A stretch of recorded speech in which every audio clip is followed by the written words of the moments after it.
चारों धाम, उनमें से जो पूरब में है जगन्नाथपुरी नाम। इसकी कथा है बड़ी अनूठी, सुनो लगा कर ध्यान। नीलमाधव के नाम से पूजे जाते थे भगवान। इंद्रधुम्न नामक राजा का चलता था शासन। एक रात सपने में उनके आए श्री भगवन।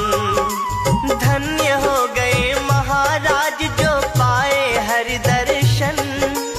चरणों में गिर करके उसने किया प्रभु वंदन।